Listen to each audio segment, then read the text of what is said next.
Hello, good morning. तो ये मेरा लेक्चर नंबर 2 है और इस सीरीज़ में हम लोग परफेक्शनाइज के जो मंथली मैगजीन आता है उसको सब्जेक्ट वाइज कवर कर रहे हैं। तो ये अभी मैं नेशनल न्यूज़ कवर कर रहा हूँ, क्योंकि जो मंथली मैगजीन आप देखिएगा तो उसमें जो सबसे बड़ा पोर्शन है वो नेशनल न्यूज़ ही है। उसके बाद इंटरनेशनल न्यूज़ है, देन बिहार है, फिर इकोनॉमी एंड सो ऑन है। तो हम लोग नेशनल न्यूज़ कवर करेंगे आज, और मैं कोशिश करूँगा परसों मॉर्निंग में इंटरनेशनल न्यूज़ के एक ही वीडियो में सब कवर कर दूं, जो वॉल्यूम 1 से 8 तक। और यहाँ पे 2 चीज़ आप ध्यान रखिएगा। एक, या तो वीडियो लेक्चर देखने से पहले या वीडियो लेक्चर देखने के बाद एक बार मैगजीन को आप लोग गो थ्रू लीजिएगा, क्योंकि हो सकता है कुछ पॉइंट मेरे हिसाब से इम्पोर्टेंट ना हो और आपको लग रहा है कि इम्पोर्टेंट और आपका इंस्टिंक्ट बोल रहा है, तो आप लोग ऐड ऑन कर लीजिएगा। मैं यहाँ पे स्पेस काफ़ी रखा हुआ हूँ, ठीक है। और जब ये सीरीज़ ख़त्म होगा तो आप लोग कोशिश करिए इसको प्रिंट आउट करा लीजिए, लैंडस्केप मोड में प्रिंट आउट लीजिएगा, जिसमें कि एक साइड में 2 पेज प्रिंट आउट कर लीजिएगा, जिससे आपका पैसा ही बचेगा। और ये उतना डिटेल में मैं लिखा नहीं हूँ, थोड़ा बड़ा लिखा हूँ तो ईजी रहता है पढ़ने के लिए, ठीक है। तो चलिए देखते हैं कि वॉल्यूम 4 में क्या करंट अफेयर है। तो यहाँ पहला है कि जो उज्जैन शहर है मध्य प्रदेश में, वहाँ पे विक्रमादित्य वैदिक क्लॉक का एस्टेब्लिश किया गया है, जो कि इंडियन पंचांग पर बेस है। ये वर्ल्ड्स का फर्स्ट वैदिक क्लॉक है। आप इसे ध्यान रखिएगा। ये इंपॉर्टेंट इसलिए भी है क्योंकि इसने अभी लास्ट में जो लास्ट वाला पीपीएससी एग्जाम हुआ था उसमें ये पूछा हुआ था, ठीक है। तो ये इम्पोर्टेंट है। देन दूसरा है गगनयान मिशन, ठीक है, गगनयान 1 मिशन। इसमें जो इंडियन क्रू को भेजा गया, ठीक है, 3 लोगों को 3 दिन के लिए 400 किलोमीटर एल्टीट्यूड पे, अर्थ से 400 किलोमीटर हाइट पे भेजा जाएगा। 3 दिन वहाँ रहेंगे, ठीक है। तो यहाँ पे एक चीज़ ध्यान रखिएगा कि ये एस्ट्रोनॉट का नाम एक बार गो थ्रू हो जाइए, क्योंकि कभी कभी पूछ देता है। जब 1-2 बार रिविजन करिएगा तो ये आपको याद हो जाएगा। जैसे कि 4 एस्ट्रोनॉट को चूज़ किया गया, बट 3 को भेजा जाएगा, ठीक है। चारों का नाम ऐसे हैं: बालकृष्ण नायर, अजित कृष्णन, अंगद प्रताप और शुभांशु शुक्ला, ठीक है। और यहाँ पे ये बहुत इंपॉर्टेंट है, नोट कर लीजिएगा कि जो LMB-3 है, ये जितने भी गगनयान के मिशन है 3 है, ठीक है। तीनों में LMB-3 जो इंजन होगा वो यूज होगा, LMB-3 जो रॉकेट है वो यूज होगा। और जो गगनयान मिशन है इसको हम लोग डिटेल में कवर करेंगे जब मैं विजन एज का साइंस एंड टेक कवर करूँगा। ये साइंस एंड टेक मैं 1 हफ्ते बाद कवर करूँगा, ठीक है। अगर इसका रिस्पॉन्स अच्छा रहा है, जो मैं ये सीरीज चला रहा हूँ समरी का, तो मैं पूरा विजन एज का साइंस एंड टेक, इकोनॉमी, सारा मोस्टली जो सब्जेक्ट बीपीएससी के लिए इंपॉर्टेंट है वो कवर करूँगा। तो उसमें बातें करेंगे इसके बारे में, ठीक है। और एक और यहाँ याद रखिए, जो पहले भारतीय कौन थे जो स्पेस में गए थे, तो वो थे राकेश शर्मा जी। और ये सैल्यूट 7 स्पेस स्टेशन पे गए थे, जो सोवियत का स्पेस क्राफ्ट था। सोवियत ये पहले USSR को बोलते थे, जो अभी रसिया टूटने के बाद थे। तो आप लोग कमेंट करिए कि जो USSR है वो कब टूटा था, ठीक है, और कितने देश में टूटा था। देन नेक्स्ट है world's largest grain storage plan. ये मोदी जी को द्वारा लॉन्च किया गया था। इसका गोल है कि 700 लाख मैट्रिक टन का हम लोग स्टोरेज इंफ्रास्ट्रक्चर डेवलप करेंगे भारत में आने वाले 5 सालों में, जिसके लिए गवर्नमेंट 1,25,000 करोड़ खर्च करेगी, ठीक है। देन है स्पेस इंफ्रास्ट्रक्चर प्रोजेक्ट। ये केरली में शुरू किया गया, इनोग्रेट किया गया था मोदी जी के द्वारा, ठीक है। ये इतना इंपॉर्टेंट नहीं है, आप इसे स्किप भी कर सकते हैं। देन नेक्स्ट है, ये इंपॉर्टेंट है, ये भारत का पहला सेप्टिक क्लिनिक रोबोट डेवलप किया गया है, जो कि IIT मद्रास का डेवलपमेंट टीम था, टेक्नोलॉजी बिजनेस इंक्यूबेटर, ठीक है। सेप्टिक टैंक क्लीनिंग रोबोट का आप इसलिए भी याद रखिए कि जो भी देखिए, जब भी कोई वनरेबल सेक्शन की बात आएगी, जैसे कि वुमेन हुए, चाइल्ड हुआ, ओल्ड जो भी हमारे यहाँ हैं, ठीक है, तो और SC ST हुए, दलित हुए, ट्रांसजेंडर हुए, तो उन लोग से जो भी रिलेटेड न्यूज होता है ज़्यादा इंपॉर्टेंट होता है, ठीक है। तो ये सेप्टिक टैंक वाला है, तो आप इसे याद रखिएगा, इसको हाईलाइट कर लीजिए डबल स्टार। देन नेक्स्ट है बैटरी एनर्जी स्टोरेज सिस्टम, ठीक है। इसको छत्तीसगढ़ में राजनांदगांव में डेवलप किया गया है, और ये सेबी और ministry of natural and renewable energy के द्वारा डेवलप किया गया, ठीक है। Ministry of new renewable energy के द्वारा डेवलप किया गया है। तो आप इसे याद रखिएगा, इसका फुल फॉर्म आप चाहिए तो लिख लें, ministry of new renewable energy, ठीक है। देन पर्पल फेस्ट शुरू किया गया, ministry of social justice and empowerment के द्वारा, ठीक है। ये प्रोग्राम है जो कि शोकेस करेगा आइडिया और इंसाइट और जो भी क्रिएटिविटी है उसको, ठीक है। आप बस इतना याद रखिए कि जो पर्पल फेस्ट है उसे ministry of social justice and empowerment के द्वारा शुरू किया गया। मोर देन सफिशिएंट है, एक दो बार इसको पढ़ लीजिएगा जो इसका प्रोग्राम का एम क्या है, याद रहा तो सही, नहीं तो वैसे एक दो बार पढ़िएगा। तो अब जब एग्जाम में जाएगा ऑप्शन देख के क्लिक कर जाता है, ठीक है। देखिए ज़्यादा फैक्ट याद करने की कोशिश नहीं करें, क्योंकि अभी करंट अफेयर समरी कर रहा हूँ मैं। मुझे जहाँ तक लगता है कि जो परफेक्शन आईएएस का मैगजीन है उस पर मोर और लेस 1500 फैक्ट हो जाएगा आपको, ठीक है। और विजन का इसमें एड ऑन कर दूँ तो कुछ जो ओवरलैप है उसको हटा के भी विजन 1000 हो जाएंगे। कमेटी के नाम, कुछ डिफेंस, कुछ एक्सरसाइज हुआ डिफेंस से रिलेटेड, कुछ न्यूज हुआ। तो आप पहले कोशिश करिए जो मेन हेडलाइन है इसे याद रखने के लिए, ठीक है। और सुदर्शन सेतु है, ये बना है गुजरात में, ये ओखा को द्वारका से जोड़ता है। ये भी इम्पोर्टेंट है क्योंकि इंडिया से लॉन्गेस्ट केबल स्टेट ब्रिज है जिसकी लंबाई है 2.32 किलोमीटर। कोशिश करिए लंबाई याद रहे, कभी कभी ब्रिज और जो टनल होता है उसका लंबाई पूछ देता है, एक्यूरेट पूछ देगा, ठीक है। देन नेक्स्ट है रोडेमाइन बी होता है, ये एक कॉटन कैंडी होता है जिसको बैन किया गया तमिलनाडु गवर्नमेंट के द्वारा। इसको यूज करते हैं इंडस्ट्रियल ऑयल के तौर पे, जो कलरिंग एजेंट सब होता है उसमें, ठीक है। ये कैंसर कॉजिंग है इसीलिए इसको बैन किया तमिलनाडु गवर्नमेंट ने। उसके बाद से नेक्स्ट है इंडिया सब फर्स्ट स्किल इंडिया सेंटर, जो कि संभालपुर उड़ीसा में बना हुआ, ठीक है। ये ministry of social justice and empowerment के द्वारा बना हुआ, इसे आप फुल फॉर्म में लिख लीजिएगा। देन नेक्स्ट है इंडिया सब फर्स्ट स्किल इंडिया सेंटर, जो कि संभालपुर उड़ीसा में ministry of social justice and empowerment के द्वारा बनाया गया है, ठीक है। देन अगला है कि जो लॉन्गेस्ट टनल है अभी, इसका लेंथ है 12.77 kilometre, also known as T50 tunnel. ये उधमपुर श्रीनगर बारामूला रेल लिंक पे बनाया गया जम्मू में। देखिए ये इंपॉर्टेंट है, जो बोला था मैंने, जो टनल होता है या कोई ब्रिज बन रहा है तो उसका लेंथ अगर दिया हो तो याद कर लीजिएगा। वैसे भी ये कश्मीर में, तो थोड़ा कश्मीर वाला एरिया वैसे ही न्यूज़ में रहता तो उसको ज़्यादा ध्यान दीजिएगा। अगला है हमारा करंट अफेयर कीरो हाइडल प्रोजेक्ट, जो कि जिसका हाइट है 123 मीटर। ये याद मत कितना इंपॉर्टेंट नहीं है। इसको डेवलप किया जा रहा है कंजर्वेंस पॉइंट ऑफ व्यू से चेनाब, सिंगाड़ और बेला वाले एरिया को देखते हुए।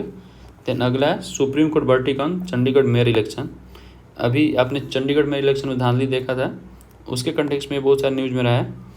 तो ये तो इतना इंपॉर्टेंट नहीं न्यूज़, बट इससे रिलेटेड एक आर्टिकल है, आर्टिकल 142। तो ये मैं तो लिख देता, बट मैं सोचा हूँ कि आप अपने तरफ से करिए, क्योंकि जब आप गूगल करते हैं कोई भी आर्टिकल तो याद रहता है, ठीक है। और जब कोशिश करिएगा जब भी कोई आर्टिकल गूगल करते हैं तो उसके आसपास के आर्टिकल भी देखें। तो आर्टिकल 2 आप खुद से सर्च करके लिख लीजिएगा, नहीं तो मैं जब PDF अपलोड करूँगा तो उसमें इसको अपडेट कर दूँगा। देन अगला है मराठा रिजर्वेशन। ये तो आपको पता ही होगा कि जो मराठा कम्युनिटी है महाराष्ट्र में, वो बहुत दिनों से OBC लिस्ट में डालने के लिए डिमांड कर रहे हैं, ठीक है। तो न्यूज़ तो उतना इंपॉर्टेंट नहीं है, बट इससे रिलेटेड एक आर्टिकल है, आर्टिकल 34 है। आर्टिकल 34 फंडामेंटल राइट्स के अंदर आता है और ये इम्पावर करता है प्रेसिडेंट को कि जो भी इकोनॉमिकली और सोशली बैकवर्ड क्लास होता है उसको स्टेट और यूटी में रिजर्वेशन दे सकें, ठीक है। देन नेक्स्ट है फली एस नारीमैन, इनका भी डेथ हुआ है 95 ईयर की एज में। ये एमिनेंट जूरिस्ट और सीनियर एडवोकेट है। देखिए उसमें था, बट ये इतना इंपॉर्टेंट नहीं है क्योंकि कोई पर्टिकुलर कुछ नहीं है, नॉर्मल एडवोकेट है तो कोई बात नहीं है, बट आप देख लीजिए एक बार। देन अगला है हर घर जल स्कीम। ये इसका एम था कि वाटर हर घर पहुंचाने के लिए बाय 2024, और इसमें कुछ एक्स्ट्रा मैं डाला हूँ, जैसे कि ये जल जीवन 2019 मिशन के पार्ट था। तो आप यहाँ देखिए इंपॉर्टेंट क्या है कि जल जीवन मिशन कब आया था 2019 में। जो भी गवर्नमेंट की स्कीम हो, मिशन हो, आप उसका ईयर याद करने की कोशिश करिएगा, ठीक है। और इसी के तहत हर घर जल शुरू किया गया था। तो न्यूज़ यहाँ पे ये था कि जो अरुणाचल प्रदेश है नॉर्थ ईस्ट स्टेट में, तो वो नॉर्थ ईस्ट का पहला स्टेट बना है और भारत का 10वां, ठीक है, जो कि 100% हर घर जल अचीव कर लिया है। तो यहाँ पे आपका होमवर्क ये है कि आप बताइए कि अरुणाचल प्रदेश, ठीक है, कितने कंट्री से बॉर्डर शेयर करता है, और दूसरा है कि जो म्यांमार है वो कितने स्टेट से बॉर्डर शेयर करता है नॉर्थ ईस्ट के, ठीक है। देखिए मैं जो भी बोल रहा हूँ कि आपका होमवर्क आप एक बार गूगल खुद से करिएगा और मैप के थ्रू देखिएगा, ठीक है। क्योंकि मैं यहाँ लिख सकता हूँ, मैप भी ऐड कर सकता हूँ, आपको याद नहीं होगा, उससे कोई मतलब है नहीं। जब भी कोई चीज़ गूगल करेंगे ना, तो ऐसा नहीं कि जो गूगल का वही पढ़िए, उसके आस-पास देखिए कि मैप में है क्या, ठीक है। शायद मैप ऐसे ही होता है। हाँ, ठीक है। तो जो अरुणाचल प्रदेश है, तो इसमें कौन कौन सा देश बॉर्डर शेयर करता है। और जो नेक्स्ट है मराठा मिलिट्री लैंडस्केप, ठीक है। अभी इंडिया ने नॉमिनेट किया था यूनेस्को के वर्ल्ड हेरिटेज लिस्ट में मराठा मिलिट्री लैंडस्केप को, ठीक है। ये न्यूज़ आप याद कर लीजिएगा। और जो यूनेस्को का वर्ल्ड हेरिटेज लिस्ट है, तो इंडिया में कितना है और कौन कौन से लास्ट 5-7 ऐड हुए हैं, आप उसे एक बार देख लीजिएगा। क्योंकि अभी पिछले साल यूपीएससी में, सॉरी इसी साल यूपीएससी के पीवाईक्यू में ये था, तो मैं भी पूछ सकता है। क्योंकि आप देखिएगा बहुत सारा क्वेश्चन ऐसा होता है कि यूपीएससी के पीवाईक्यू में होता है, सेम थीम पे बीपीएससी में पूछ देता है, ठीक है। बट यहाँ पे कुछ फोर्ट है मराठा के, वो इम्पोर्टेंट है, आप याद रखिएगा। देखिए सबसे इम्पोर्टेंट तो ये शिवनेरी फोर्ट है, जहाँ पे शिवाजी महाराज जी का बर्थ पैलेस है। और एक प्रतापगढ़ है, यहाँ पे शिवाजी महाराज और अफजल खान का कॉम्बैट हुआ था, या इनकाउंटर जो भी बोलिए। और तीसरा है रायगढ़, ये कैपिटल बना था 1674 में छत्रपति शिवाजी महाराज के मराठा मिलिट्री का। देन नेक्स्ट है कूडावल्लई इलेक्टोरल सिस्टम, ये तमिलनाडु के जो अभी रिपब्लिक में जो परेड होता है टेबलू में रिप्रेजेंट किया था तमिलनाडु ने। और ये 10th सेंचुरी के दौरान चोला एरा में इमर्ज हुआ था। और इसको पर्टिकुलरली यूज करते थे, जो विलेज इलेक्शन होता था उसमें जो उसके रिप्रेजेंटेटिव होते थे, उसको इलेक्ट करने के लिए इसको यूज करते थे। देखिए नेक्स्ट है, ये इंपॉर्टेंट ज़्यादा है, भारत रत्न। तो एक तो आपको पता होना चाहिए कि भारत रत्न कितने लोगों को मिला, 5। नेक्स्ट है कि भारत रत्न कब शुरू हुआ था, 1954 में। और आपको ये भी पता होना चाहिए कि भारत रत्न एक बीच में डिसकंटिन्यू हुआ था, तो कब हुआ था, ठीक है। तो मैं आपको ईयर तो नहीं बता रहा हूँ, बट मैं आपको इतना एक कॉन्टेक्स्ट दे रहा हूँ कि जब जनता गवर्नमेंट बना था इमरजेंसी के बाद, तो उन्होंने डिसकंटिन्यू कर दिया था। देन अगेन जब कांग्रेस गवर्नमेंट आया तो उसको फिर कंटिन्यू कर दिया था, ठीक है। तो आप लोग एक बार जाकर खुद से सर्च करिएगा कि जनता गवर्नमेंट कब बना था, ठीक है। देन नेक्स्ट है 20, ये इंपॉर्टेंट नहीं था तो मैंने लिखा नहीं। 21 है, मुँह जूझ करके एक बफेलो फाइट होता है आसाम में। ये जब विंटर में हार्वेस्ट होता है उसी टाइम होता है, तो इसको अभी हाई कोर्ट ने बैन कर दिया था, इसलिए न्यूज़ में था। आपको इतना याद होना चाहिए कि मोजूज बफेलो फाइट है जो कि असम में होता है, ठीक है। देन नेक्स्ट है public examination prevention of unfair means bill 2024 introduce इन लोकसभा। तो इसको मैंने नेक्स्ट मतलब शुरू में ही कवर किया है, ये तो इस मंथ में जब ये क्या है शायद मार्च का है, तो मार्च में इंट्रोड्यूस होता है तो उतना इंपॉर्टेंट था। देखिए कोई भी बिल जब इंट्रोड्यूस होता है इंपॉर्टेंट नहीं होता है, बट अगर वो एक्ट बनता है, अगर नया एक्ट है तो आपको ईयर पता होना चाहिए। और बहुत बड़ा एक्ट है तो आपको कौन से डे पर हुआ है वो भी पता होना चाहिए। क्योंकि PYQ आप देखिएगा पिछले साल ये किस दिन पास हुआ था ये पूछा था, ठीक है। इस साल 12 दिसंबर था, आप एक बार देख लीजिएगा, मुझे याद उतना नहीं है। नेक्स्ट देखते हैं India launch UPI in France. तो ये इम्पोर्टेंट बहुत ज़्यादा है, क्योंकि ये पहला यूरोपियन कंट्री है जहाँ पे UPI लॉन्च किया गया है। और ये लॉन्च किया गया कोलैबोरेशन से NPCI international payment limited Lyra, जो फ्रांस की कंपनी है, ठीक है। और यहाँ पर हम UPI के बारे में कुछ देखते हैं। तो इसको लॉन्च किया था NPCI ने 2016 में। और ये इंटीग्रल पार्ट है किसका, जो इंडिया स्टेक है उसका पेमेंट लेयर है। तो आप यहाँ कमेंट करिए कि इंडिया स्टेक का कितना लेयर है, ठीक है। देन अगला है राइट टू इन्फॉर्मेशन एक्ट, जो कि 2005 में आया था। बस इतना ही काफ़ी है, किस साल आया था, इससे ज़्यादा नहीं पूछेगा मुझे जहाँ तक पता है, ठीक है। और यहाँ मैं कुछ एड ऑन कर दे रहा हूँ कि और भी कुछ हैं, बहुत ऐसे तो 7-8 थे, बट जो इम्पोर्टेंट थे, जो राइट से रिलेटेड जो भी एक्ट बना हुआ है उसको, जैसे कि राइट टू एजुकेशन है, इसको right of children to free and compulsory education act बोलते हैं, जो कि 6 से 14 साल के बच्चों के लिए था। इसको 2009 में इंट्रोड्यूस किया गया था। दूसरा है राइट टू PWD एक्ट, ये है फिजिकली डिजेबल के लिए था, जो कि 2016 में इंट्रोड्यूस किया गया था। Juvenile justice care and protection of child act था, इसको 2015 में इंट्रोड्यूस किया गया था। Right to food security act जो है ये बहुत इंपॉर्टेंट है, इसको 2013 में किया गया था। और प्रोटेक्शन ऑफ ह्यूमन राइट ये भी बहुत इंपॉर्टेंट है, इसको 1993 में किया गया था। तो ये आप याद कर ही लीजिएगा, क्योंकि कभी कभी पूछ देता है कि कौन सा राइट कब आया था। ठीक है। एंड देन 25 26 इंपॉर्टेंट नहीं था, बट आप एक बार मैगजीन से गो थ्रू लीजिएगा, मैंने यहाँ स्पेस छोड़ दिया ब्लैंक। अगर आपको कुछ इंपॉर्टेंट लगे तो आप ऐड कर लीजिएगा। देखिए वीडियो आप देख लीजिए, 40 से 45 मिनट है, कभी भी फ्री टाइम में। बट वीडियो देखने के बाद मतलब प्लीज़ उसी दिन एक बार मैगजीन पढ़ लीजिएगा, जिससे आपको कंटेक्स्ट का पता हो, क्योंकि ये डायरेक्ट पॉइंट है। तो अगर बस आप वीडियो देख रहे हैं तो कोई सेंस नहीं बनता, और वीडियो नहीं मतलब अगर आपका तैयारी अच्छा है, आप कहीं यूपीएससी की तैयारी कर रहे हैं, बीपीएससी 2 साल से, तब तो कोई बात नहीं है। बट अगर आप तैयारी नहीं कर रहे हैं तो फिर आपको एक बार मैगजीन से गो थ्रू होना पड़ेगा। देन नेक्स्ट है digital national museum of epigraphy. इसको सलार जंग म्यूजियम हैदराबाद में शुरू किया गया है। ठीक है, ये भारत जो इनिशिएटिव था उसके अंदर शुरू किया गया है। तो यहाँ कुछ एक्स्ट्रा एड ऑन है कि जो भारत इनिशिएटिव है उसका गोल क्या था कि जो भी 1 लाख एंसेंट इंस्क्रिप्शन उसको डिजिटलाइज करना था। ठीक है। देन नेक्स्ट है city transformation bye NITI Aayog. ठीक है, सिटी ट्रांसफॉर्मेशन का मतलब क्या है कि जो भी, वैसे तो पहले 4 सिटी को ट्रांसफॉर्म किया जाएगा, मुंबई, सूरत, बनारस और वाईजैग। इसका इकोनॉमिक ट्रांसफॉर्मेशन किया जाएगा। ठीक है। नेक्स्ट है दक्षिण भारत संस्कृत केंद्र, ये मिनिस्ट्री ऑफ कल्चर के द्वारा शुरू किया गया था हैदराबाद में। ये पहला संगीत नाटक एकेडमी का रीजनल सेंटर है साउथ इंडिया में। ठीक है, आप इसे ध्यान दीजिएगा कि जो संगीत नाटक एकेडमी है इसका पहला रीजनल सेंटर है साउथ इंडिया में। ठीक है, और इसको किसके द्वारा शुरू किया था? मिनिस्ट्री ऑफ कल्चर के द्वारा। तो आपको ये याद होना चाहिए कि क्या शुरू किया गया था, मिनिस्ट्री ऑफ कल्चर के द्वारा, और ये हैदराबाद में शुरू हुआ है। ठीक है।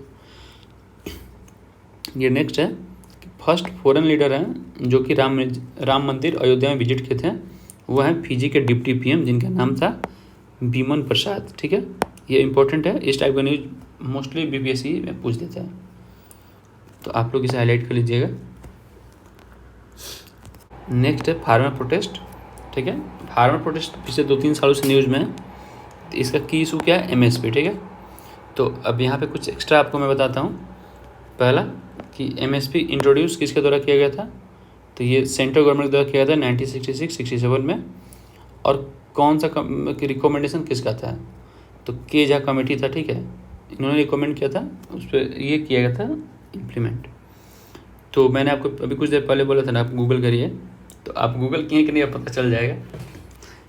एमएसपी में 22 क्रॉप आते हैं। ठीक है, और एक शुगर केन होता है जिसको फेयर रिम्यूनरेशन प्राइस मिलता है, इसको स्टेट गवर्नमेंट के द्वारा दिया जाता है। ठीक है, अब आपको गूगल करके ये बताना कि जो 22 क्रॉप है उसमें से खरीफ कितना है, राबी कितना है, और सीरल कितना है। और कोशिश करिए जो सीरल है उसका नाम याद रखें।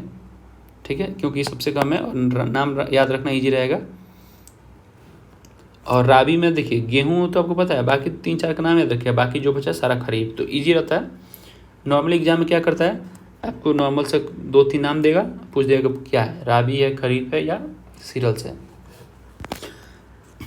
यहाँ पे ये इम्पोर्टेंट है, जो एमएसपी है ये रिकमेंड सीएससीपी के द्वारा किया जाता है, जिसका फुल फॉर्म है commission for agriculture cost and price. और इसको अप्रूव किया जाता है पीएमओ के द्वारा, पीएमओ के अंदर आता है cabinet committee on economic affair, इसके द्वारा। देन नेक्स्ट है, ये इंपॉर्टेंट नहीं था तो मैंने इसे स्किप कर दिया। नेक्स्ट है इंटरनेशनल एनर्जी एजेंसी, ये इंपॉर्टेंट है। इसमें एक चीज़ बहुत इंपॉर्टेंट है कि इंडिया इसका मेंबर नहीं है, याद रखिएगा। और दूसरा कि इंडिया इसका एसोसिएट मेंबर है, जो कि 2017 में बना था। इसके मेंबर बनने 2 कंडीशन मोस्टली होते हैं, एक तो आप OECD के मेंबर हो।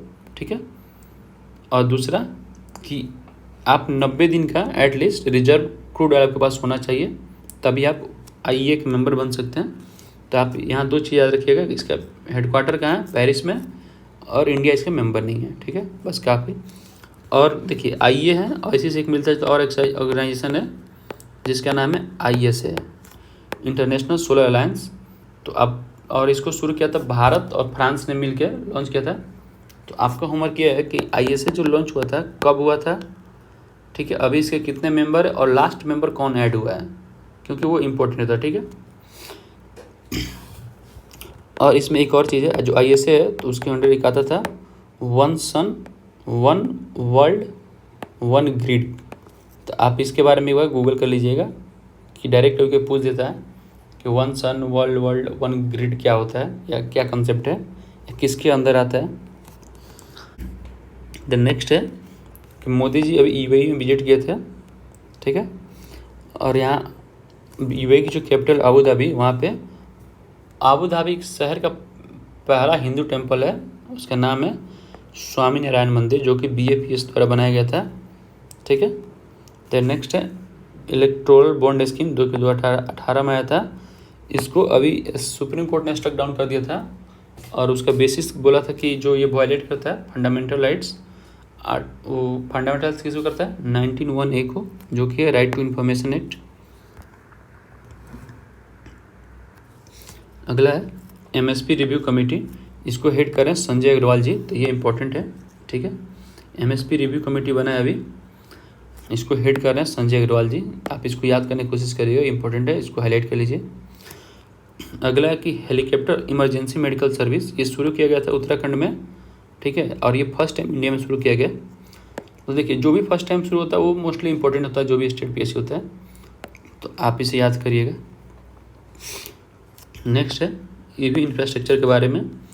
तो इसमें दो चीज़ें हैं, एक तो मोस्ट पब्लिक चार्जिंग स्टेशन किस स्टेट में है, और दूसरा है कि मोस्ट नंबर ऑफ EV किस स्टेट में है। तो देखिए, जो मोस्ट पब्लिक चार्जिंग स्टेशन है वो सबसे ज़्यादा कर्नाटक में, देन महाराष्ट्र में, देन दिल्ली में। बट सबसे ज़्यादा जो EV है वो है UP में, देन महाराष्ट्र में, देन कर्नाटक में, ठीक है। आप याद रखिएगा और इसे अलग अलग करके, ये नहीं कन्फ्यूज है कि इसका इसमें कर दें, ठीक, और इसका इसमें कर दिए। 39 इंपॉर्टेंट नहीं था तो स्किप कर दिया, आप एक बार गो थ्रू हो जाइएगा। द नेक्स्ट है पिज्जा ATM, ये चंडीगढ़ के सुखना लेक पे बना है, ये इंडिया का फर्स्ट पिज्जा ATM है, ठीक है। और यहाँ एक चीज़ और ध्यान दीजिएगा कि जो सुखना लेक है ये आर्टिफिशियल लेक है, ठीक है। द नेक्स्ट है invest forum for advancing climate resilient agri food system in India. इसको जॉइंटली लॉन्च किया गया था NITI Aayog and ministry of agriculture and farmers welfare and FAO के द्वारा, ठीक है। इसमें आप याद रखिए कौन सा बॉडी ने लॉन्च किया है। अगला देखते हैं ग्रांथम इंस्क्रिप्शन, इसको तमिल के लोगों ने क्रिएट किया था ओल्डेस्ट टाइम में, जो नॉर्थ इंडियन लैंग्वेज है उसको लिखने के लिए, ठीक है। तो आप लोग ग्रांथम इंस्क्रिप्शन याद रखिएगा और क्यों किया गया था, किसने किया था और क्यों किया गया था, ठीक है। तो तमिल लोगों ने किया था, जो भी नॉर्थ इंडियन लैंग्वेज थे उसको लिखने के लिए, ठीक है। अगला है मॉडिफाइड प्रवृत्ति Kali Sindhu Chambal eastern Rajasthan central planning शायद है। इसको बस इतना याद है कि ये इंटरस्टेट बेसिन लिंकिंग प्रोजेक्ट है। इसमें इतना याद रखिएगा कि इंटरस्टेट रिवर लिंकिंग प्रोजेक्ट है बिटवीन राजस्थान एंड MP, ठीक है।